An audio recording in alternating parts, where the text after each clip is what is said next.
सीतामढ़ी लोकसभा चुनाव 2024 राम मंदिर के उद्घाटन के नाम पर चुनाव जीतने की तैयारी में भाजपा। भगवा पार्टी ने झोंकी पूरी ताकत। सांसद पिंटू भाजपा से लड़ना चाहता है चुनाव। माता सीता की नगरी से अब तक चुनाव नहीं जीत पाई है भाजपा। विधान परिषद के सभापति देवेंद्र चंद्र ठाकुर ने महागठबंधन की ओर से ठोका दावा। ठाकुर की दावेदारी को पिछले समाज के नेता कर रहे विरोध। ठाकुर को कब्बू खिरहर को छोड़कर अन्य कोई भी उम्मीदवार स्वीकार्य नहीं। राजद से अर्जुन राय और रितु जायसवाल भी हैं टिकट के दावेदार।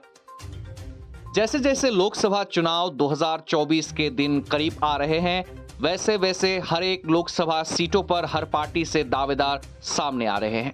इसी क्रम में इन दिनों बिहार की सीतामढ़ी लोकसभा सीट विशेष रूप से उल्लेखनीय है। इस बार इस सीट को जीतने के लिए भाजपा ने पूरी जोर लगा दी है। भाजपा इस बार इस सीट को राम मंदिर के उद्घाटन के नाम पर अपने पाले में करना चाहती है। दूसरी ओर भाजपा सीतामढ़ी में बने माता सीता के मंदिर के नाम पर भी वोट चाहती है, परंतु भाजपा ने अभी तक इस सीट पर कभी भी जीत दर्ज नहीं कर पाई है। परंतु भगवा पार्टी को उम्मीद है कि इस बार वो यहां से चुनाव जीतकर रिकॉर्ड बनाएगी। इसी बीच इस सीट पर विधान परिषद के सभापति देवेंद्र चंद्र ठाकुर ने महागठबंधन की ओर से अपनी दावेदारी ठोककर सबको अचंभित कर दिया है। उनके बयान से बिहार का सियासी तापमान बढ़ गया है। उन्होंने दावा किया कि सीतामढ़ी लोकसभा से उनके अलावा महागठबंधन का कोई दूसरा उम्मीदवार नहीं जीत सकता। अगर ऐसा हुआ तो राजनीति से संन्यास ले लेंगे। उन्होंने नाम लिए बगैर कुछ नेताओं को उम्मीदवार बनाए जाने पर विरोध करने की बात भी कही। उल्लेखनीय है कि पिछले दिनों पटना में ब्राह्मण महासभा की एक मीटिंग में खुले मंच से देवेंद्र चंद्र ठाकुर ने सीतामढ़ी से चुनाव लड़ने का ऐलान किया था, जहां उन्होंने दावा किया कि पार्टी की ओर से उन्हें हरी झंडी मिल गई है और उन्होंने उसके लिए तैयारी भी शुरू कर दी है। देवेंद्र चंद्र ठाकुर ने खुद को महागठबंधन के संभावित उम्मीदवार के रूप में प्रोजेक्ट कर दिया है। इसके बाद कुछ नेताओं ने इसका विरोध करते हुए दावा किया, सीतामढ़ी से पिछड़ा वर्ग के किसी बेटा को मौका दिया जाना चाहिए। इसके लिए कुछ दिन पहले जेडीयू नेता राणा रणधीर सिंह के आवास पर बैठक हुई। पूर्व सांसद रामकुमार शर्मा, अर्जुन राय और रणधीर सिंह ने भी ये बात दोहराई। माना जा रहा है कि ये नेता देवेंद्र चंद्र ठाकुर की उम्मीदवारी का विरोध कर रहे हैं। गुरुवार को देवेंद्र चंद्र ठाकुर ने अपने आवास पर मीडिया को संबोधित किया और दावा किया कि सीतामढ़ी सीट से महागठबंधन के किसी भी अन्य प्रत्याशी की जीत नहीं होगी। उन्होंने यहां तक कह दिया है कि अगर उनसे ज्यादा वोट किसी ने हासिल किया तो राजनीति से संन्यास ले लेंगे। देवेंद्र चंद्र ठाकुर ने यह भी कहा कि पिछड़ा समाज से कब्बू खिरहर जैसे नेता चुनाव लड़ेंगे तो पूरी मदद करेंगे, लेकिन उनके अलावा कोई दूसरा उम्मीदवार आया तो विरोध करेंगे। उन्होंने कहा कि पिछड़ा समाज के हितैषी होने का दावा करने वाले जरा ये बता दें कि उनके कार्यकाल में इस समाज का कितना भला हुआ और गरीबी क्यों नहीं खत्म हुई। देवेंद्र चंद्र ठाकुर की घोषणा के बाद सीतामढ़ी के जेडीयू सांसद सुनील कुमार पिंटू ने भी अपनी दावेदारी पेश की है। उन्होंने कहा था कि सीता मैया का आदेश है कि वे ही चुनाव लड़े। दूसरी ओर महागठबंधन के कुछ नेता देवेंद्र चंद्र ठाकुर को सीतामढ़ी का कैंडिडेट बनाए जाने पर जेडीयू और नीतीश कुमार से बगावत के संकेत दे चुके हैं।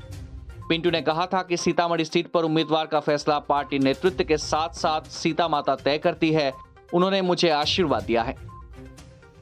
उल्लेखनीय है कि पिंटू ने पिछले दिनों प्रधानमंत्री नरेंद्र मोदी की जमकर तारीफ की थी। उसके बाद माना जाता है कि पिंटू भाजपा में जा सकते हैं और संभवतः भाजपा की ओर से उम्मीदवार बन सकते हैं, परंतु ऐसे संकेत मिल रहे हैं कि यदि पिंटू भाजपा में आ भी जाते हैं तब भी भगवा पार्टी उन्हें अपना उम्मीदवार बनाने को तैयार नहीं है।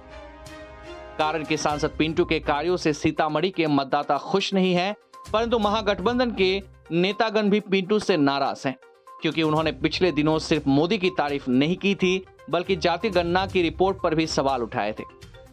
इसके बाद जेडीयू प्रवक्ता नीरज ने उनके खिलाफ खुलकर नाराजगी जताई थी। मंत्री संजय झा ने भी उन पर तंज कसा था। इसी बीच रविवार को पटना के बापू सभागार में राष्ट्रीय ब्राह्मण महासभा और परशुराम सेवा संस्थान की ओर से ब्राह्मण स्वाभिमान सम्मेलन का आयोजन किया गया। देवेंद्र चंद्र ठाकुर इस कार्यक्रम में बतौर अतिथि शामिल हुए। इसी के दौरान विधान परिषद के सभापति देवेंद्र चंद्र ठाकुर ने बड़ा ऐलान किया। उन्होंने कहा कि सीतामढ़ी लोकसभा सीट से वे चुनाव लड़ेंगे।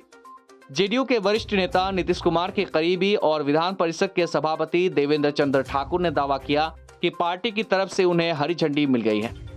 देवेंद्र चंद्र ठाकुर की घोषणा से बिहार के सियासी गलियारे में ये चर्चा शुरू हो गई है कि सीतामढ़ी के वर्तमान जेडीयू सांसद सुनील कुमार पिंटू का राजनीतिक भविष्य क्या होगा। जेडीयू उन्हें किसी दूसरी सीट पर उतारेगी या टिकट की दौड़ से बाहर कर देगी। दूसरी ओर सीतामढ़ी लोकसभा सीट पर सदैव समाजवादी विचारधारा के लोग चुनाव जीतते रहे हैं। माता सीता का जन्म स्थान होने के बावजूद यहां से कभी भी भाजपा चुनाव जीतने में कामयाब नहीं रही है। हाल ही में माता सीता का भव्य मंदिर बनवाया गया है, जिसमें भाजपा नेताओं की अहम भूमिका रही है। भाजपा इस सीट को जीतने के लिए इस बार कोई कसर नहीं छोड़ी है। वो एक और अयोध्या में राम मंदिर के उद्घाटन के मुद्दे को खूब उछालेगी, तो दूसरी ओर सीतामढ़ी में बने माता जानकी के मंदिर के नाम पर वोट मांगने से पीछे नहीं रहेगी। दूसरी ओर कहा जा रहा है कि इस बार राजद इस सीट पर अपना उम्मीदवार खड़ा करना चाहता है। संभव है कि यदि यह सीट राजद के हिस्से में जाती है तो यहां से अर्जुन राय या रितु जायसवाल में से कोई उम्मीदवार हो सकते हैं। अब देखना है कि सीतामढ़ी में आगे की राजनीति किस करवट जाती है, जिसमें और उछाल आने की संभावना व्यक्त की जा रही है। Bureau report, watch time.